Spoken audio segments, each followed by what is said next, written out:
was pumping, my hands were sweating.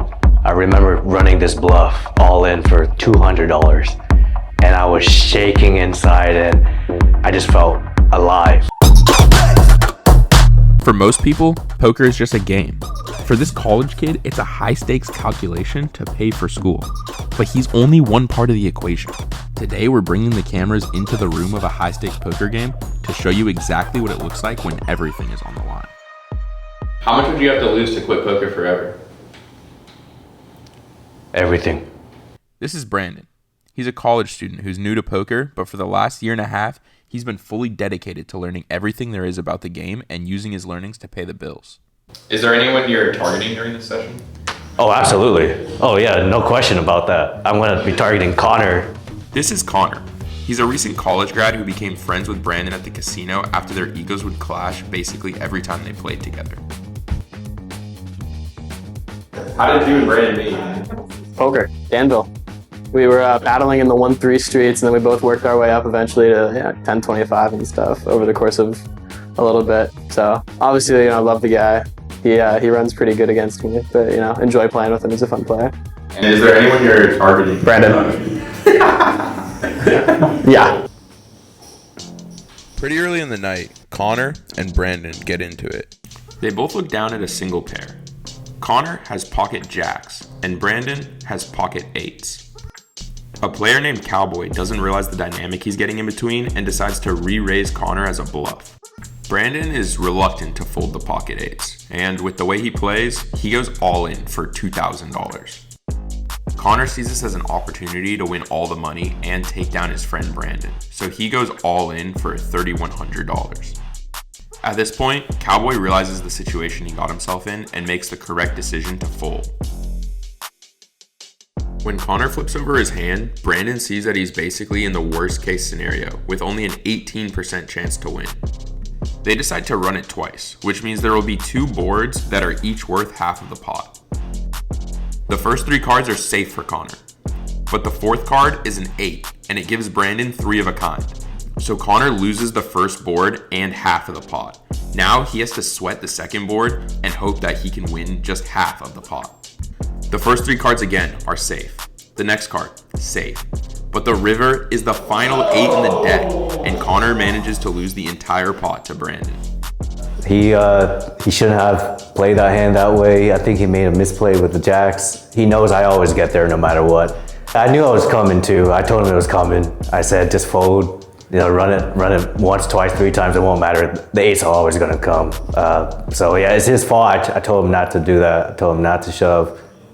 It's a skill gap for sure. I mean, sometimes I run good, but most of the time it's a skill issue with Connor. Not surprised, unfortunately. I feel like I knew it was coming too, which sucks, but it is what it is. So still stuck a little bit. This has been happening with you and Brandon. Yeah, I kind of wish I just folded. Even if I knew I was behind, I just should have folded, knowing that it would happen. But it's how it goes sometimes. It's how it goes. I just love giving him money. You think you can get him back by tonight? I mean, I'm not leaving till I do. Not too long later, Connor looks down at pocket 6s and raises, hoping that this is his chance to make his money back. A player named Gator calls the raise and wants to go to battle with Connor. My name's Paul. My nickname's Gator, which was adopted when I was around 17. I'm 37 now. Been playing poker since I was 17, so I've been in the streets for a while. Gator has ace-8 of diamonds, which has a lot of potential against Connor's single pair of 6s. The flop is what you would consider an action flop, giving Gator top pair and the nut flush draw against Connor's 3 of a kind. To add to that, Gator hasn't been getting the best cards this session, so when he sees this hand, he's ready to put some money in. That combined with Connor losing the big hand to Brandon earlier means that this is about to be a big pot. Connor, loving his 3 of a kind, makes it $50 and immediately gets raised by Gator to $150. Connor knows that he has a really strong hand and Gator could have a lot of draws. So Connor decides to re-raise Gator to $475. Gator has top pair and a flush draw, so he can't go anywhere and makes a call. But this sets off alarm bells for Gator. as not many people are going to re-raise someone who just raised them with a weak hand. I'm like trying to get all the money in by the river. So he check raised me to 150. I 3-bet him to 450, thinking he's never gonna fold an ace. He's not gonna be folding a lot of his like really strong flush draws. Turn is pretty much a brick. I forget exactly what it is. I think it was like a 4 of hearts, so it brings another flush draw on board. He checks to me. Pot at this point is like what, 1100 maybe? I bet 950, thinking once again he's going to be reluctant to fold aces. Any like really strong flush draw, any like pair plus flush draw is going to be like tough for him to fold, especially given that I've like shown down bluffs. So he ends up calling pretty quickly once again for 950. So pot at this point is like 30, probably close to like 3 grand. River bricks out. He checks to me. I think at this point, trying to get a call out of like an ace king, ace queen, maybe a 2 pair if he could somehow have a 2 pair. So end up jamming for about pot, and he pretty quickly folds. I want to say he had like ace 8, so a pretty weak ace with a diamond draw. So happy that I don't think I got the max. I probably could have overbet turn. He was telling me after the game like he almost folded turn, so maybe it was a good size. Tried to get the max, ended up getting like 1500 back on that hand. So those 2 hands alone, I think, accounted for the vast majority of any winnings that I had tonight. Is there anyone at the table that you think is playing really locked in right now? J-Win was like really solid. Definitely Jay wins. J-Win, absolutely. Yeah, me. I started playing since Thanksgiving of 2019, so ongoing 6 years, I guess. The biggest hand that I played in was the hand with J-Win. That was like a 11K pot, I think. To provide a little context on how this next hand gets so big, the players have agreed to play a side game to increase the action and size of the pots. Basically, if someone is able to win 1 hand, they get a button.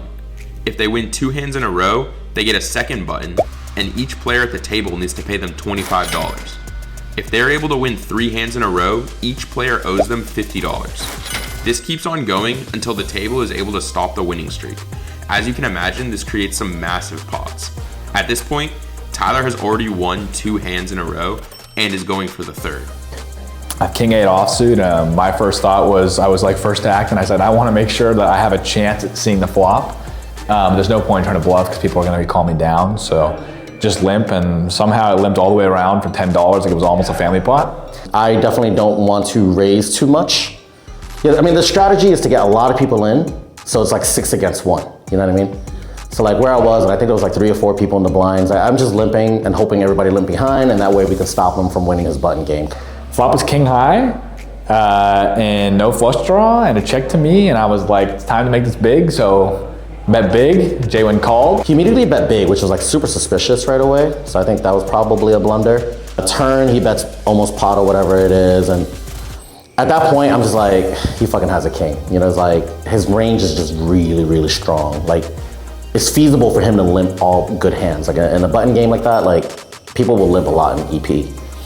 So, but I'm just gonna call, and my plan is just call turn and fold river. There was a deuce, and we got there, and the pot was 14. It was about maybe 2K, right around 2K. And I think I had maybe 3,200 back, 3,300 back. And so I decided the moment, I was like, you know what? J-Win is going to communicate with me how strong his hand is on the river, because obviously if he thinks he thinks he has a better hand, he's going to bet smaller. It's my thought process that way, because I'm incentivized to call the win. So anyways, I check it over to him to give him a chance to bluff at it, because I think my hand's most likely good. And J-Win snap jammed. I mean, it wasn't even like 3 seconds. It was just like, boom, all in. And I was like, oh, no, this gets weird. Where I feel, and when I bank the 2, I'm just like, oh, this is golden. You know, I beat all of his value. Ace, king, king, queen, king 10, like all of those hands, now I beat, right? So I'm just like ready to go. And then when he checks it, you know, there's no point in betting small, because I think that like, he just has a lot of kings in that spot. Like when he bets big.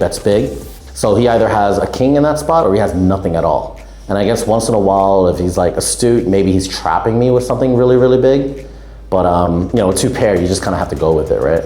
So yeah, I just went all in, and once he tanks, I'm like, all right, you know, there's a chance, a portion of the time we're gonna get called, and you know, just got really lucky in that he called. So what does the deuce do? Nothing. So after a while, I was considering my options, and I said, you know what, like, he can't have that good of a hand, most likely, because he would have raised in other spots. I thought as well. I thought at least. So I Paid him off, but I was wrong. He had the deuce in the river for king deuce, so king's up. And Jaywin's a tough player. I played tons of hours with Jaywin in other games across Texas, big games as well. And so a little bit of history may have impacted the hand a little bit, but he seems to get the better of me. He played a good hand, so he made me pay off a big river bet at the end. How do you feel about how you played tonight? I think, to be honest, a lot of the big hands that I lost, I would do pretty much the same thing in the hands again. So I'd say overall, I think I played okay. I think there was 1 or 2 hands that I really would like to take back. But again, that's poker. But I think overall, despite the big red loss, I think I played all right. I think I managed my emotions well, which I'm happy about. So Here's the final outcome for how everyone did for the night. We can see that Brandon was the big winner and walked away with almost $6,000 for the night.